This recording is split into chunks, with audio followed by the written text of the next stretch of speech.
The first lie Mira Hale ever told cost her exactly $200. It was the kind of lie born from humiliation. The rain fell in sharp, icy sheets over Blackridge City, turning the sidewalks into mirrors of distorted lights. Mira stood beneath the broken awning of a bus stop, her thrift store dress clinging to her thin frame, her fingers wrapped tightly around a white envelope. Inside it was her entire savings, $200 scraped together from cleaning offices at night and tutoring kids after school. For most people, $200 wasn't much. For Mira it was survival. And tonight it was dignity. Inside the towering glass hotel across the street, the Blackridge Charity Gala was already underway. The same charity run by the Ashford Foundation, the organization that had sponsored her orphan scholarship. The same organization now threatening to revoke her housing because of conduct unbecoming. Conduct, in their language, meant she had refused to date Evan Ashford. Evan, the spoiled son of Councilman Ashford, had cornered her 2 weeks ago after a foundation dinner. When she rejected him, he laughed and said, "You'll regret that." Tonight, he planned to announce publicly that she had been obsessively chasing him, ruining her reputation before she could defend herself. Unless she walked in with someone else. Someone who looked powerful enough to make Evan hesitate. Her plan had been ridiculous. She had posted anonymously on a gig app, seeking date for formal event, $200. 2 hours. No one serious replied. Until one message appeared. "I will attend." No name. No photo. Just a location, Blackridge Station. 7:45 p.m. Mira almost didn't come. But humiliation is a powerful motivator. The clock struck 7:44. And then she felt it. The air shifted. The rain slowed, not stopping, just bending. He stepped out from the dim platform shadows like a figure carved from winter itself. Tall. Broad-shouldered. Dressed in a perfectly tailored black coat that seemed untouched by the storm. His hair was silver white, not dyed, not aged, but luminous. His skin was pale, smooth as marble. And his eyes, they weren't just dark. They were ancient. "You requested company," he said, voice calm, deep, controlled. Mira swallowed. "Yes. I only have $200. He glanced at the envelope in her shaking hand but didn't reach for it. Instead he studied her face.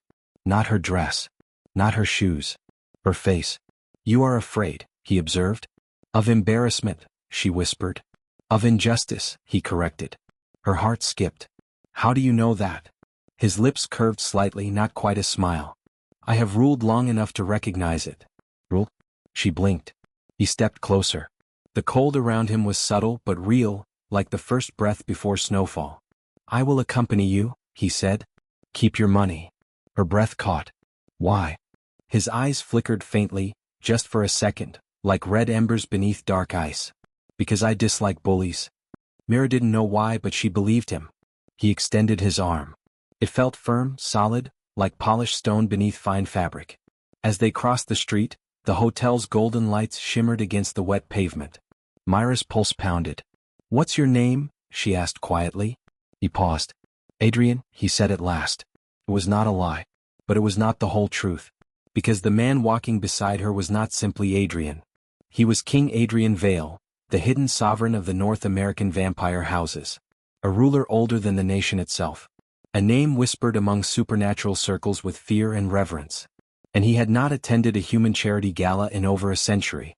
The ballroom doors opened. Music floated outward. Conversation stopped. Not gradually. Instantly. It began with a shift in posture. A tightening of breath. A subtle recognition that something dangerous had entered the room. Mira felt it too. The crowd parted slightly without meaning to. Adrian did not scan the room like a nervous guest. He assessed it like territory. Evan Ashford was the first to approach, champagne glass in hand. He started with a smirk. It vanished in seconds. "Who's this?" Evan demanded, though his voice lacked its earlier arrogance. Adrian turned slowly. The temperature dropped. "I am her date," Adrian said calmly. There was no threat in his tone. But there didn't need to be. Evan swallowed. "And you are?" he pressed weakly. Adrian's eyes locked onto his. Something ancient flickered there. "I am not someone you want as an enemy." Silence fell heavier than the music. Mira felt it then. For the first time since she'd aged out of foster care. She was not alone. Evan's gaze darted between them. "You think bringing some rich guy changes anything?" he snapped at Mira. Adrian stepped slightly in front of her. Protective. Not possessive. Controlled. It changes everything, Adrian said softly. And somehow everyone heard him. Councilman Ashford appeared moments later, his political smile frozen halfway onto his face when he saw Adrian. Recognition flashed. Fear followed. Mr. Vale, the councilman said carefully. We didn't realize you'd be attending. Mira's stomach dropped. Vale. Why did that name sound important? Adrian inclined his head slightly. I go where injustice amuses me, he replied. The councilman paled. And just like that, the narrative shifted. Mira was no longer the poor orphan girl rumored to be chasing power. She was standing beside it. And Adrian, vampire king hidden in plain sight, had just decided something. This wasn't a 2-hour arrangement anymore. Because when he looked at her, really looked at her, he saw something rare. Kindness without bitterness. Strength without cruelty. Courage without hatred. And centuries had taught him one thing. Those were rarer than power. By the end of the night, Evan was silent. The rumors were dead before they could be born. The councilman personally assured Mira that her scholarship and housing would remain untouched. Justice. Not loud. Not violent. But absolute. Outside, beneath the clearing sky, Mira exhaled shakily. You didn't have to do all that, she said.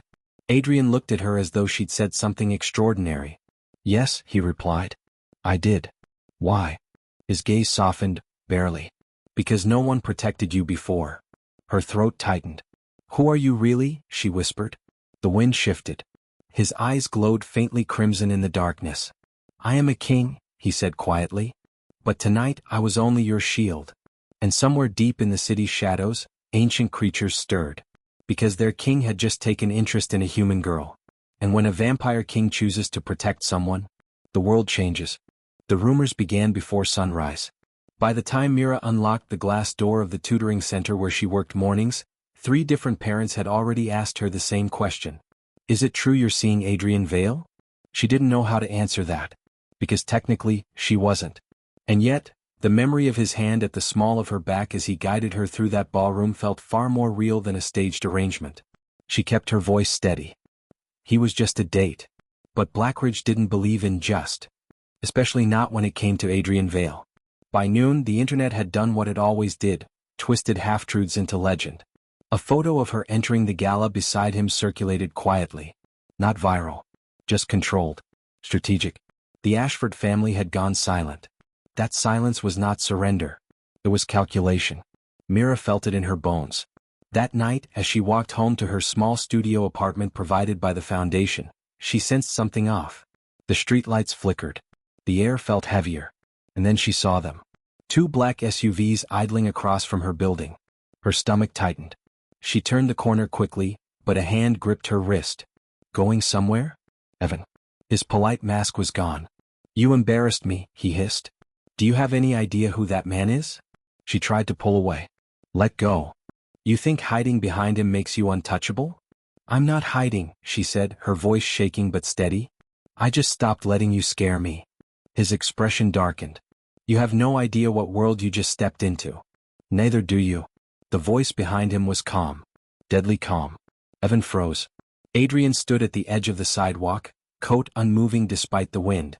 Mira hadn't heard him approach. Evan released her instantly. You're following her? Evan snapped defensively. Adrian tilted his head slightly. You are. The temperature seemed to drop 10 degrees. Mira noticed something else now, 2 figures standing behind Adrian in the shadows. Tall. Watching. Not human. Evan stepped back. This isn't over. It is, Adrian replied. And something in his tone made that not a threat, but a verdict. Evan retreated to the SUV. The vehicles drove off. Silence returned. Mira turned to Adrian, heart racing. How did you know? His gaze softened, barely. I did not. That answer didn't make sense. But somehow it did. You came anyway? I rarely ignore instinct. Her chest tightened. You don't owe me this, she whispered. His eyes flickered, crimson beneath streetlight gold. You mistake this for obligation. Then what is it? He stepped closer, not invading, not claiming, just present. Interest. The word sent warmth through her colder than any fear. From the shadows, one of the tall figures stepped forward. His voice was low and careful. Your Majesty, the council grows impatient. Mira's breath caught. Your Majesty. The words weren't metaphor. They were fact. Adrian didn't turn around. They may continue growing. This human complicates matters. Human. Mira flinched slightly. Adrian finally looked at the speaker. And for a second the air itself felt like it might fracture. She is not a matter, Adrian said quietly. She is under my protection. Protection. The word echoed through her ribs. The other vampire bowed slightly and retreated. Mira stared at Adrian. You're not just rich, she said slowly. No. You're not just powerful. No. Her voice dropped. You're something else. He held her gaze. Yes. Silence stretched between them, not uncomfortable but charged. I should be afraid, she admitted. Yes. But I'm not. That surprised him. He studied her like a puzzle he hadn't solved in centuries. Why, he asked. She took a breath. Because you didn't step in to show off. You stepped in because it was wrong. His eyes flickered again, something deeper this time. Not hunger. Recognition. Respect, he said quietly, is rarer than loyalty. Kindness is rarer than power, she replied. For a moment the centuries between them didn't exist. Then his expression darkened slightly. There are rules in my world, he said. Ancient ones. And a king does not kneel to human emotion. Her heart tightened. That sounds lonely. A faint, almost imperceptible smile touched his lips. Loneliness is efficient. That's not the same as living. The words slipped out before she could stop them. The street fell silent again. And for the first time in over 400 years, King Adrian Vale felt something dangerously unfamiliar. He felt challenged. Not by strength, but by sincerity. You are bold, he said softly. I'm tired of being small, she answered. That was the moment something shifted. Not attraction. Not yet. Respect. Real respect. From that night forward, Adrian assigned 2 silent guardians to watch over her building. Not because she asked, but because the Vampire Council had begun whispering. A human under royal protection was disruptive. Some saw weakness. Others saw threat. And Evan Ashford? He saw opportunity. Because greed, when mixed with fear, becomes dangerous. 2 nights later, Mira returned home to find her apartment door slightly open. Her pulse pounded. Inside, drawers had been pulled out. Papers scattered. Her orphan records. Her scholarship documents. Gone. On the kitchen counter sat a single envelope. Inside. Meet me alone tomorrow. Midnight. Or lose everything. Signed only with an E. Her hands shook. She knew what Adrian would say. He would handle it. Erase it. Destroy it. But this was her fight too. And somewhere deep down she didn't want to always be saved. She wanted to stand. When Adrian appeared moments later, because of course he did, he saw the fear in her eyes. You will not go, he said immediately. I have to. No. Yes. His voice lowered. You do not understand the creatures you provoke. She lifted her chin. Neither do you. That stopped him. I'm not helpless, she said. I just haven't had protection before. You have it now. And I appreciate that, she said softly. But if I hide behind you every time, I'll never become more than the girl who needed saving. The word struck deeper than any blade. Because she wasn't wrong. For centuries Adrian ruled through control. Through dominance. Through distance. But this human girl. She was not asking to be owned. She was asking to grow. And that was infinitely more dangerous. His jaw tightened. You will not face him alone. She hesitated. Then nodded once. Fine. And in that small agreement, a new rule was written. Not king and subject. Not monster and prey. But something far more fragile. 2 souls standing at the edge of very different worlds. Unaware that by choosing to fight side by side, they were about to ignite a war neither realm was ready for. Midnight arrived like a held breath. The abandoned train yard at the edge of Blackridge City was a graveyard of rusted steel and broken promises. Wind howled between skeletal freight cars. A single flickering lamppost cast pale light over cracked concrete. Mira stood beneath it, hands trembling, but not from fear alone. From resolve. She had insisted on coming. Not because she believed Evan would fight fair, but because she refused to keep shrinking. You're certain? Adrian's voice murmured from the shadows behind her. He wasn't visible, but she felt him. I'm certain, she whispered. You will remain behind me. No. The word came out sharper than she expected. Silence stretched. Then Adrian stepped into view, coat moving like liquid darkness. His silver-white hair caught the dim light, making him look less human and more myth. You test me, he said quietly. I trust you, she corrected. But I don't want to disappear behind you. Something in his expression shifted, not anger. Approval. Before he could respond, headlights cut through the darkness. The same black SUVs. Evan stepped out first, followed by two men Mira had never seen before. They weren't human. She knew it instantly. Their skin was too pale. Their eyes too still. Their movements too precise. But unlike Adrian, their presence felt wrong. Predatory. Hungry. Glad you came alone, Evan called out smugly. Adrian stepped fully into the light. Evan's smirk faltered. You didn't specify she had to, Adrian said calmly. The two vampires beside Evan stiffened instantly. Recognition. Fear. They bowed slightly. My king, one of them said, voice tight. Mira's breath caught. Even Evan paled. You said he was just some rich businessman. Evan snapped at them. You misunderstand your position, Adrian said softly. He didn't raise his voice. He didn't need to. The wind stilled. Even the night seemed to pause. Evan forced a laugh. I have documents proving she falsified scholarship information. One word from me and she's out. Mira stepped forward. That's a lie. Evan shrugged. Who do you think they'll believe? An orphan nobody or the Ashford Foundation? The cruelty in his voice cut deeper than the threat. Adrian's eyes darkened, crimson flickering faintly beneath the surface. Produce the documents, Adrian said. Evan hesitated. One of the rogue vampires handed Adrian a folder. He flipped through it with supernatural speed. Forgery. Sloppy. Desperate. Adrian closed it. You have aligned yourself with exiled blood, Adrian said, looking at the rogue vampires. That is treason. Evan blinked. Treason? I'm human. Yes, Adrian agreed. Which is why you should have remained uninvolved. One of the rogue vampires lunged suddenly, faster than Mira could process. Adrian didn't move. He was already there. The attacker hit the ground in less than a second, pinned beneath Adrian's hand. The concrete cracked beneath the force. Mira gasped. She had never seen him like this. Not protective. Not composed. King. Ancient. Unyielding. Absolute. The second rogue vampire backed away immediately. My king, we meant no disrespect. You sought leverage, Adrian interrupted. Using a human. His voice dropped to something older than language. I do not forgive those who hunt what I protect. Evan stumbled backward. This is insane. You're all insane. Mira looked at Adrian. For a split second she saw it. The predator. The immortal ruler capable of ending lives without remorse. And yet, he hadn't killed. He was choosing restraint. For her. Adrian, she said softly. His eyes flicked to hers instantly. And just like that, the storm inside him stilled.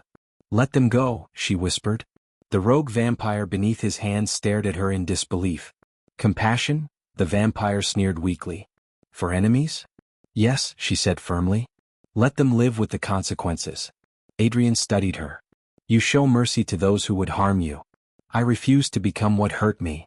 The words landed like scripture in the silent yard. After centuries of ruling through fear, no one had ever spoken to him like that. Slowly, Adrian lifted his hand. The rogue vampire scrambled away, dragging his companion. Leave Blackridge, Adrian commanded. Or next time there will be no mercy. They vanished into the darkness. Evan stood alone now, shaking. You can't do this, he whispered. You're not above the law. Adrian turned toward him. I am older than your laws. Evan's bravado finally shattered. You think protecting her makes you noble? He spat weakly. Adrian's gaze was steady. No. It makes me responsible. He stepped closer. You will publicly retract every rumor. You will restore every record you tampered with. And you will never approach her again. And if I don't? The faintest hint of a smile touched Adrian's lips. Then you will discover how small power truly is. Evan didn't argue again. He left. Silence returned. Mira's knees felt weak. Adrian moved toward her slowly as if afraid she might recoil. Are you harmed? He asked quietly. She shook her head. No. But her heart was racing, not from fear. From realization. You could have killed them, she said. Yes. But you didn't. He studied her carefully. You asked me not to. And you listened. That seemed to affect him more than the fight itself. I do not often yield, he admitted. I didn't ask you to kneel, she said softly. His gaze darkened. I know. They stood there only inches apart now. No audience. No enemies. Just truth. You said a king doesn't kneel to human emotion, she reminded him. He was silent for a long moment. Then, I am beginning to question that rule. Her breath caught. The world between them felt fragile and electric. But just as something tender threatened to form, Adrian stiffened. What is it? She asked. He turned his gaze toward the skyline. The council knows. A chill ran down her spine. And they will not see this as mercy. She swallowed. Will they see it as weakness? His eyes met hers again. No, he said quietly. They will see it as love. And in the ancient world of vampire royalty, love was far more dangerous than war. The summons arrived at dawn. Mira found it resting on her windowsill, though her apartment was 12 stories above ground and locked from the inside. It wasn't paper. It was a black obsidian shard, carved with symbols that shimmered faintly crimson. She didn't understand the language, but she understood the message. Adrian stood across the room, unnaturally still. They have called a convocation, he said quietly. A what? A trial. Her stomach dropped. For what? His jaw tightened slightly. For me. The Council of Blood did not gather in skyscrapers or hidden mansions. They gathered beneath the city. Far beneath it. Adrian brought her through tunnels that predated the American Revolution, stone corridors older than the streets above them. The air was cool, ancient, heavy with memory. You don't have to take me, Mira said softly as they descended. Yes, he replied without hesitation. I do. Why? Because they will judge you whether you are present or not. That didn't comfort her. The chamber was massive, circular, cathedral-like, carved from black stone veined with deep red crystal. Torches burned with blue flame along the walls. 7 thrones stood elevated in a half-moon formation. On them sat the oldest vampires in North America. Elders. Their eyes glowed in varying shades of crimson and gold. Their presence pressed against Mira's lungs. Adrian did not bow. He stepped forward, regal and composed. I stand as summoned, he said evenly. A female elder at the center leaned forward. Her silver hair cascaded like liquid moonlight. King Adrian Vale, she began, her voice smooth but sharp. You have placed a human under royal protection. Yes. You have interfered with vampire law. I have enforced it. Murmurs rippled through the chamber. The elder's gaze shifted to Mira. You are aware that humans are not to be entangled in sovereign affairs? Mira swallowed. I didn't ask to be. Another elder, older than the rest, spoke with quiet menace. And yet here you stand. Alive. The implication was clear. She shouldn't be. Adrian's voice lowered. She stands because I will it. The temperature in the chamber dropped. One elder leaned forward, eyes narrowing. You risk war for sentiment. Respect is not sentiment, Adrian replied calmly. It is weakness, another countered. Mira felt anger spark in her chest. Weakness. She stepped forward before fear could stop her. I didn't know who he was when I asked for help, she said, voice trembling but steady. I just needed someone to stand beside me. The chamber fell silent. No human had ever spoken in this room.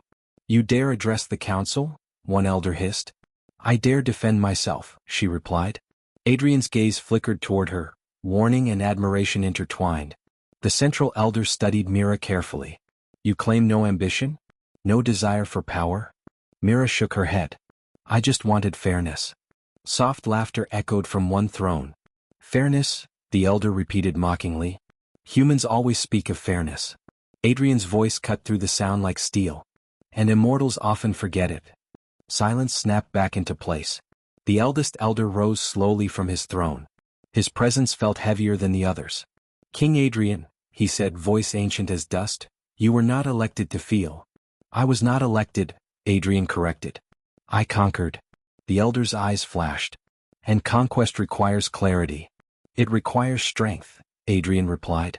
And strength is not threatened by compassion. The chamber vibrated faintly. This was no longer about Mira. This was about the philosophy of power itself. You would alter tradition, the elder accused. I would refine it, Adrian said. The central elder raised her hand. Enough. She turned her gaze to Mira. You have stirred division among immortals. Mira's heart pounded. I never meant to. Intent is irrelevant. The elder's voice softened slightly. But influence is not. She looked back at Adrian. There is a solution. Adrian's eyes narrowed. Speak it. The human must prove her worth. Mira blinked. Prove it how? The elder's gaze hardened. By surviving. Before Mira could process the word, the chamber floor beneath her cracked open. She fell. Darkness swallowed her.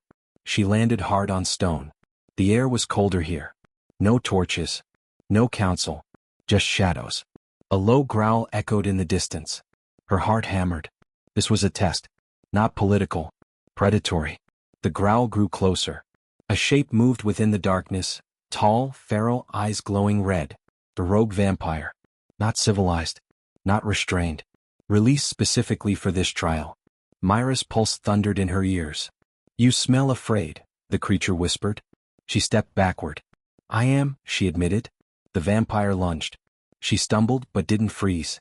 Instead, she grabbed a fallen iron chain from the ground and swung it instinctively. The iron struck the creature's arm. It hissed in pain. Weakness. She remembered Adrian mentioning it once. Her fear sharpened into focus. The vampire circled her. "You won't survive," it taunted. "I don't need to win," she said, breath shaking. "I just need to endure." The creature attacked again. This time she ducked, wrapping the chain around its wrist, using momentum instead of strength. She wasn't stronger. She was faster, smarter, desperate. It roared, slamming her against the wall. Pain exploded across her ribs. She gasped but held the chain tight. "I won't become prey," she whispered. The creature faltered. Not because she was overpowering it, but because she wasn't breaking. Footsteps echoed above. Then, the darkness split apart as stone cracked open again. Adrian dropped into the chamber like a storm unleashed. His eyes burned pure crimson. The rogue vampire froze. "My king." "You were instructed not to kill her," Adrian said coldly. The creature trembled. "I did not." Adrian looked at Mira. Bruised, breathing hard, but standing. Pride flickered across his features. "You endured," he said quietly. The chamber above reopened fully. The council looked down. The central elder spoke. "She did not beg. She did not surrender." "No," Adrian agreed. "And you did not interfere until the trial was complete." "I gave her the choice to stand," he said.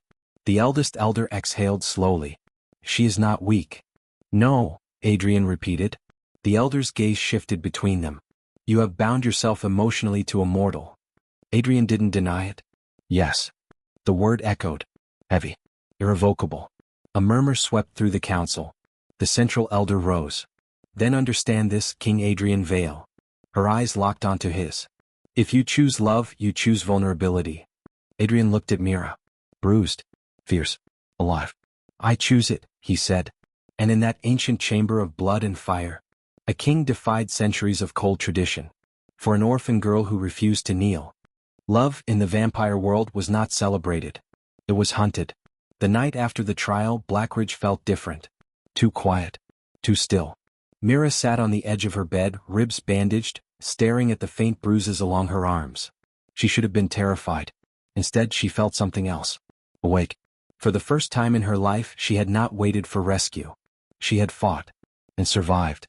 Across the city, in a penthouse tower that technically didn't exist on any blueprint, Adrian stood before floor-to-ceiling windows overlooking the skyline.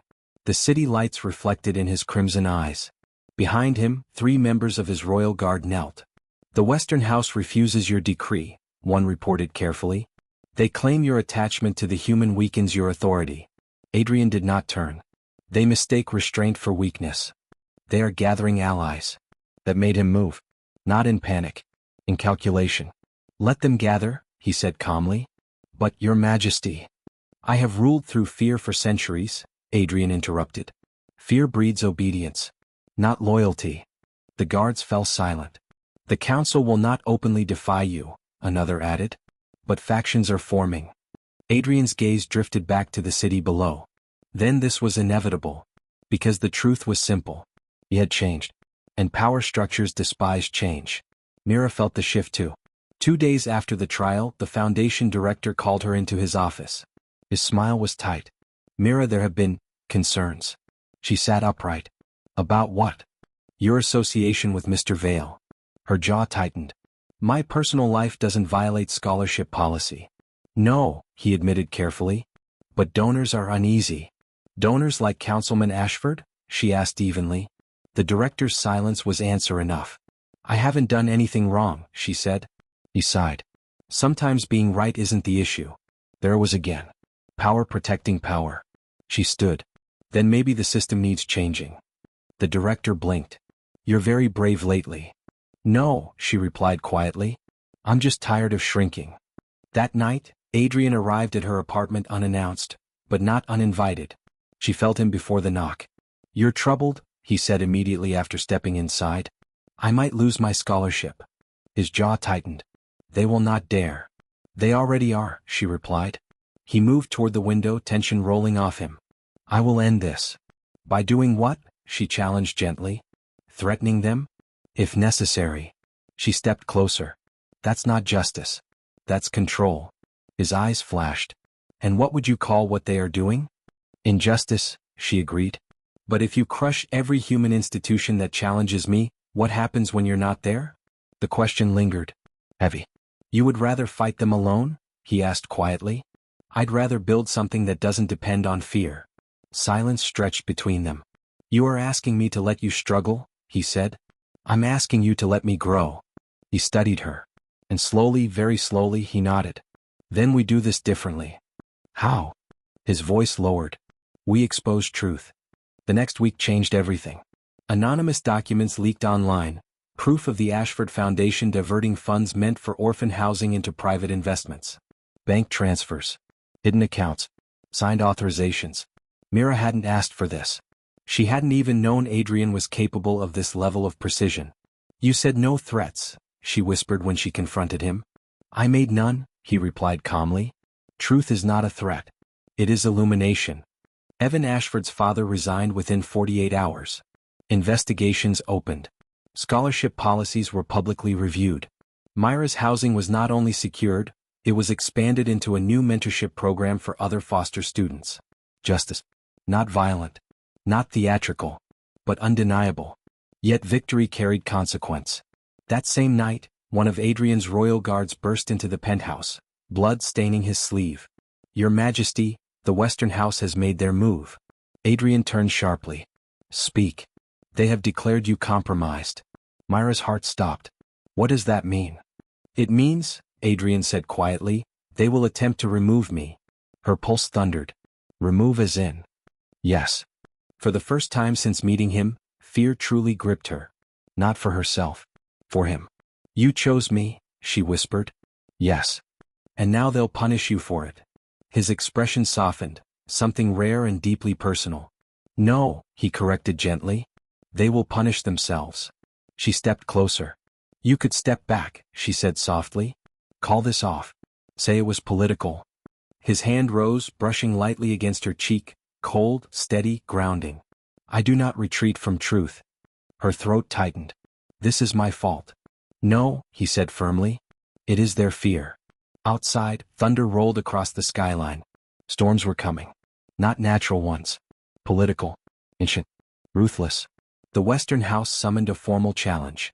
Under vampire law, a king could be dethroned only by combat or unanimous council vote. They would pursue both. Will you fight? Mira asked quietly. If required. And if you lose? His silence was answer enough. She felt it then. The weight of loving something powerful.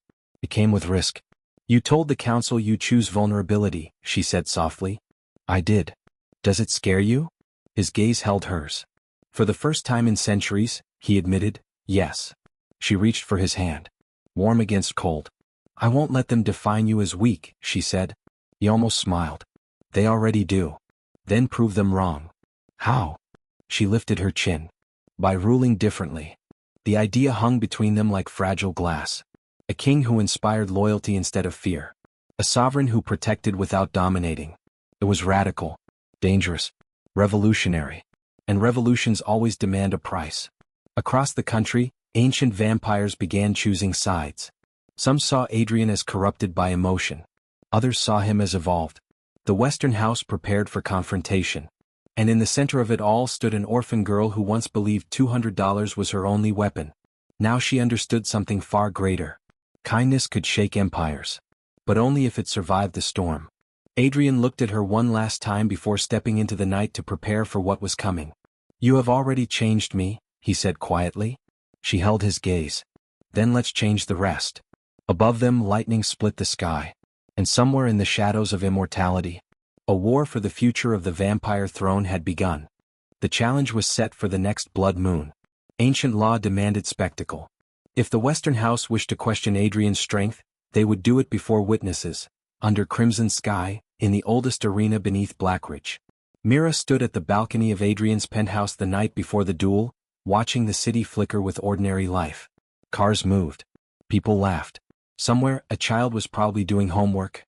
They had no idea that beneath their streets, immortals prepared for war. "You can still walk away," Adrian said quietly behind her. She didn't turn. "So can you. I am king. Walking away invites chaos. And fighting invites blood," she replied. Silence lingered. "I never intended for you to carry this burden," he said. She finally faced him. "You didn't put this on me. You stepped into it. So did you." The faintest smile touched his lips. Even now, on the edge of possible execution, he found her courage remarkable. "Mira," he said, voice lower than usual, "if I fall tomorrow they will not spare you." She swallowed. "I know. You could leave the city tonight. And live knowing I ran while you stood alone?" she asked softly. He had no answer, because he would not have done the same. That was the difference between ruling and loving. The underground arena was carved from obsidian and bone-white stone.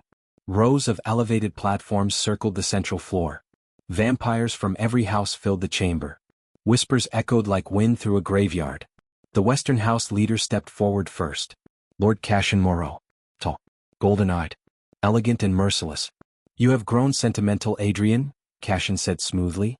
"You forget that we rule through dominance." "We rule through survival," Adrian corrected calmly. "And survival demands detachment. Survival demands adaptation." Murmurs rippled outward. Cashin's gaze flicked briefly toward Mira, who stood under guard but unbound. "Your human weakness watches," Cashin said. Adrian's eyes darkened. "She is not weakness." "Then prove it." The arena floor trembled as ancient symbols ignited beneath their feet. The duel began. Cashin moved first, blindingly fast. But Adrian was older, stronger. Their collision cracked stone. The sound echoed like thunder underground. Mira's heart pounded as they struck and countered, speed beyond human comprehension. Cashin was ruthless, aiming for lethal precision. Adrian was controlled, defensive, measured. He wasn't fighting to kill. He was fighting to end. Cashin sneered mid-clash. "You hesitate." "I choose," Adrian replied.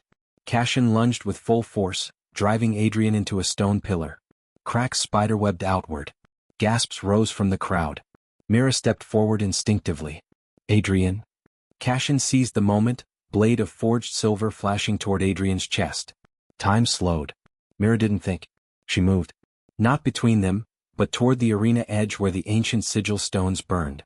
She remembered the symbols from the trial chamber. Binding marks. Authority seals. Vampire law was old. And specific. She grabbed a fallen ceremonial staff from beside one of the guards and slammed it against the central sigil. "I invoke sovereign claws," she shouted. The arena froze. Even Cashin paused. "You dare?" he hissed. Mira's voice shook but carried. "Under ancient law, a ruler may be challenged for weakness, but not for evolution." Shock rippled through the council. Cashin's eyes narrowed. "A human cannot invoke our laws." "She stands under my protection," Adrian said, rising slowly. "That grants her voice." Mira's heart raced. "You say he's compromised," she continued. "But he didn't kill when he could. He didn't dominate when he could. He protected when he didn't have to." Her gaze swept across the arena. "You call that weakness?" Silence answered her. "But I survived your trial," she said firmly. "And I'm still standing." The eldest elder leaned forward slightly. "Continue, human." Mira swallowed. "If power only survives through fear, then it's already dying. But if it can survive compassion, then it's stronger than ever." Cashin scoffed.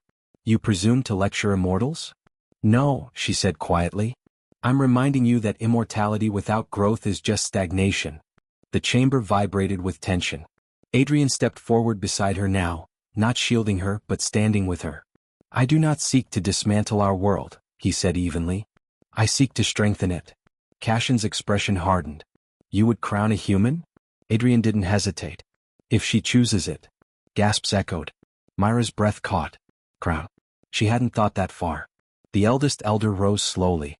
Lord Moreau, he said gravely, you challenge strength. What I see before me is not weakness. Cashin's jaw tightened. It is change, the elder continued. And change is not defeat. The sigils dimmed. The duel was over. Not by death. But by decision. Cashin stepped back, fury simmering, but contained. You gamble with centuries, he warned Adrian. I build the next, Adrian replied calmly. The arena slowly quieted. No one knelt. But something shifted. Not fear. Recognition. Later, above ground, the blood moon faded into dawn. Mira stood beside Adrian on the rooftop as the first sunlight crept over the horizon. You offered me a crown, she said softly. Yes. That's not something I ever imagined. You were not meant to imagine it, he replied. You were meant to redefine it. She looked at him carefully. I don't want to rule through you. You would rule beside me. She considered that. An orphan girl. A vampire king. Two worlds colliding. What if I fail? She asked. You will, he said honestly. She blinked. Failure is not weakness, he continued. Refusing to learn is. She smiled faintly. You're changing. Yes. Does it still scare you? He met her gaze. Yes. She reached for his hand. Good. The city stirred beneath them, unaware that history had shifted overnight. She wasn't a queen yet. There would be challenges, opposition, resistance, but she was no longer the girl clutching $200 in the rain. She was someone who had stood in a chamber of immortals and spoken truth. And a king had listened. Adrian stepped closer, voice low and steady. You asked me once why I helped you. She nodded. Because no one protected you before. He brushed his fingers lightly against her forehead, an ancient gesture of respect. And now, he said quietly, no one ever will again. But this time she didn't need saving. She chose to stand. Beside him. Not behind him. And in a world where power once ruled through fear. A new era began with something far stronger. Respect.